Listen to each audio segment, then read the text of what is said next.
So in my last video, I discovered that my personal data had been stolen in 12 different data breaches.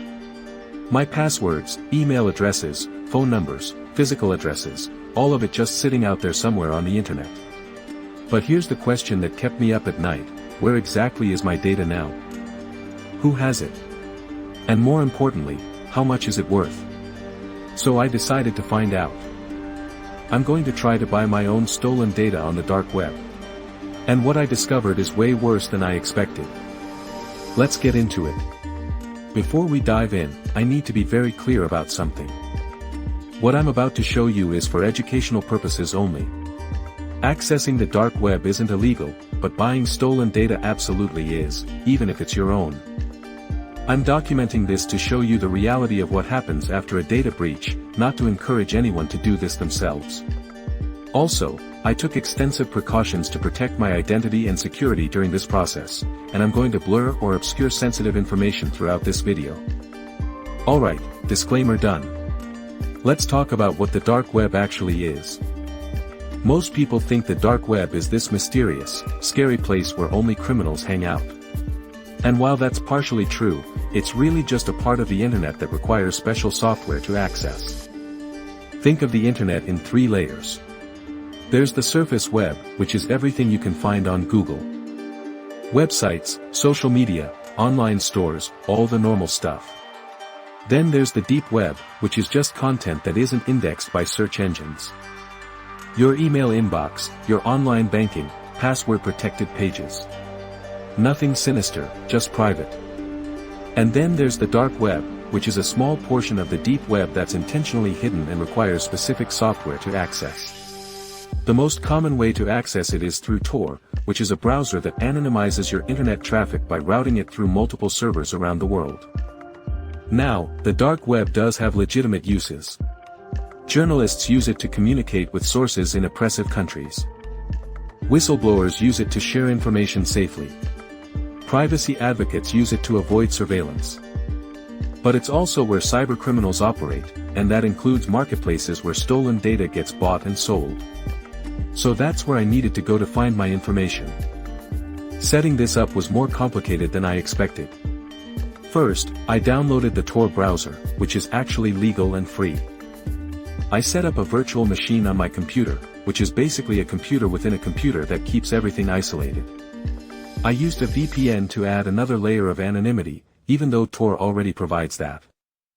And I made sure I wasn't logged into any of my regular accounts. The last thing I wanted was to accidentally compromise my real identity while searching for my stolen identity. That would be ironic and also really stupid. Once I was set up, I accessed the dark web for the first time. And honestly, it was underwhelming. The interface looks like websites from the early 2000s.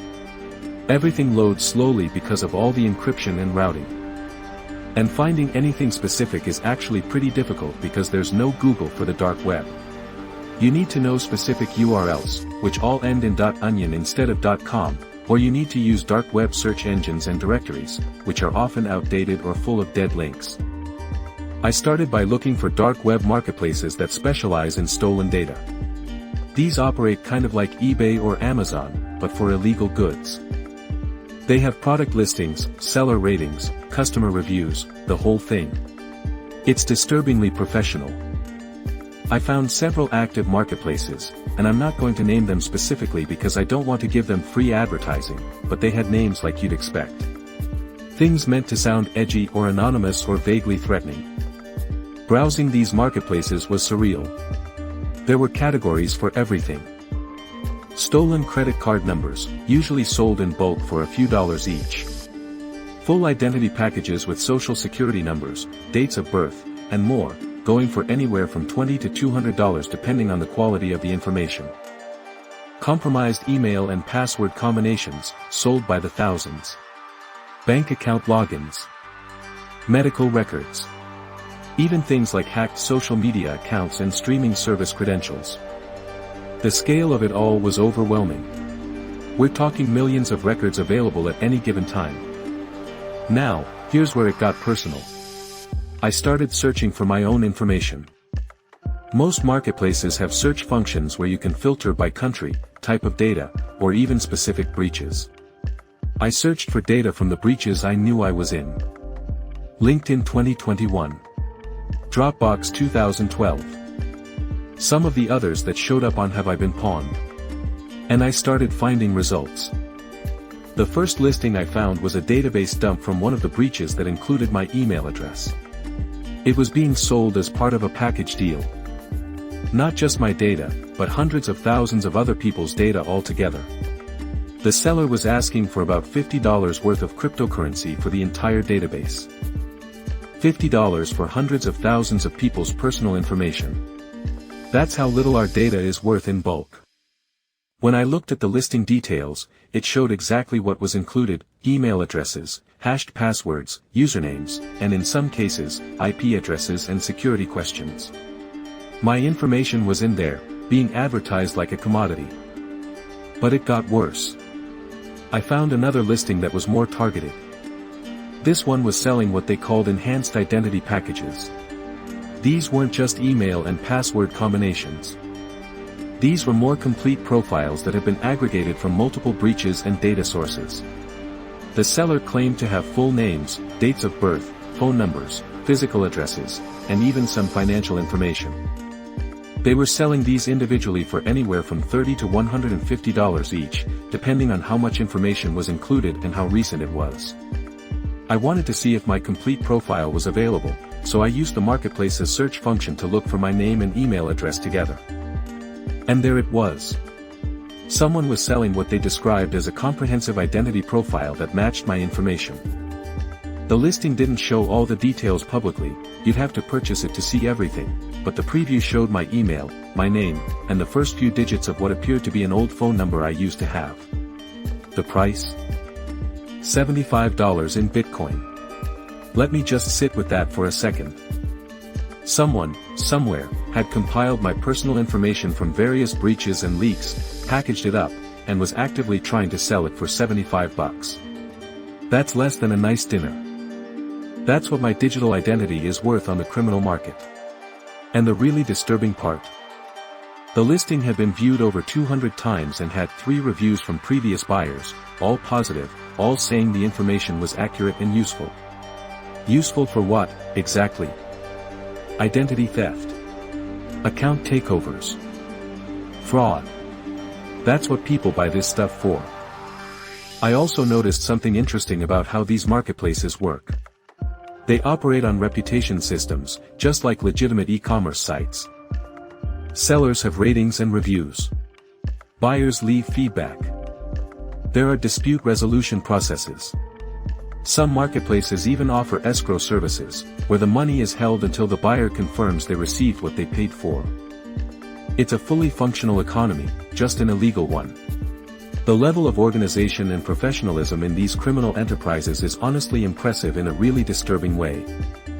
Now, I want to be clear, I did not actually purchase my own data. Even though it's technically my information, buying it would still be participating in an illegal marketplace and could potentially be considered receiving stolen goods. Plus, I'd have to acquire cryptocurrency and figure out how to conduct a transaction anonymously, which opens up a whole other can of worms. But I could see exactly how the process would work. You'd add the item to your cart, proceed to checkout, send the required amount of Bitcoin or Monero to a specific wallet address, and then the seller would provide you with a download link or send the data through an encrypted message. The whole transaction could happen in under an hour. What really struck me during this investigation was the sheer volume of data available. I was just one person looking for my own information, and I found multiple listings across different marketplaces. Multiply that by millions of people who've been affected by data breaches, and you start to understand the scale of this underground economy. It's estimated that the dark web data trade is worth billions of dollars annually. Billions.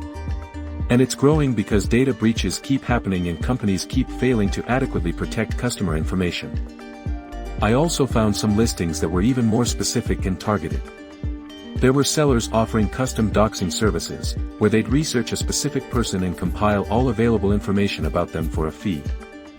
There were people selling access to already compromised email accounts, so you could log in and see someone's private messages.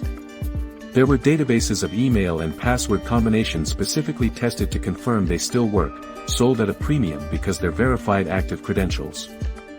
The level of specialization in this market is incredible. One thing that surprised me was how customer service-oriented some of these criminals are. I saw sellers advertising satisfaction guarantees, promising to replace data if it turns out to be outdated or inaccurate. Some offered bulk discounts or loyalty programs. One marketplace had a detailed FAQ section explaining how to use stolen credit card information without getting caught, and another had tutorials on how to successfully commit various types of fraud. They're literally teaching people how to be better criminals. The experience of seeing my own data for sale was genuinely unsettling. It's one thing to know intellectually that your information is out there after a breach. It's another thing entirely to see it listed with a price tag, actively being marketed to criminals. And the worst part is there's not much I can do about it. I can't make them take it down. I can't stop them from selling it. The data is out there permanently. Once it's been breached, it's breached forever. So what does this mean for everyone watching? First, assume your data is already out there. If you've been using the internet for any length of time, especially if you've been in a data breach, your information is probably available on the dark web right now. Someone might be trying to sell it as we speak. That's not meant to scare you, it's just the reality of living in a digital world where companies fail to protect our information adequately. Second, understand that your data has value, but not the kind of value you might think. We're not talking thousands of dollars. We're talking tens of dollars at most, sometimes just pennies when sold in bulk. But that's enough to motivate criminals, especially when they can sell the same data to multiple buyers or use it themselves for fraud. Third, this is why the protective measures I talked about in my first video are so critical. Since you can't prevent your data from being sold once it's been breached, you need to make that data as useless as possible. Unique passwords mean that even if one account is compromised, criminals can't access your other accounts. Two-factor authentication means that even if someone has your password, they still can't get in. Monitoring your financial accounts means you can catch fraud early before it spirals out of control. These aren't perfect solutions, but they're your best defense against a problem that's largely out of your control. Fourth, we need to start holding companies accountable. The reason this dark web marketplace exists and thrives is because companies keep having data breaches.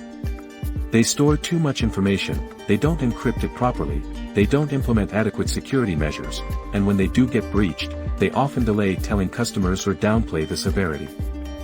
We need stronger data protection laws, bigger penalties for companies that fail to protect customer data, and more transparency about breaches when they happen. Looking at my data being sold on the dark web was one of the most eye-opening experiences I've had researching cybersecurity. It made the abstract concept of data breaches feel very real and very personal.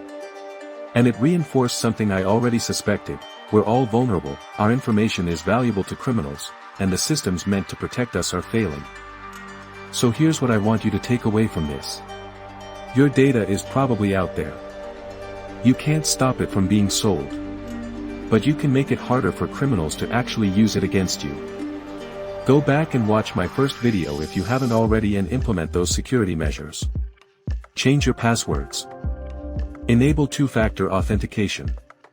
Monitor your accounts. Check have I been pawned regularly. Stay vigilant. And if you want to understand more about how these data breaches happen in the first place, stick around because my next video is going to be a deep dive into one of the biggest hacks of the past year. I'm going to break down exactly how the attackers got in, what they stole, and what it means for everyone affected. Subscribe so you don't miss it. Drop a comment and let me know, did you have any idea this underground marketplace was so organized and professional? Because I certainly didn't expect it to be operating like a legitimate business. Thanks for watching, stay safe out there, and I'll see you in the next one.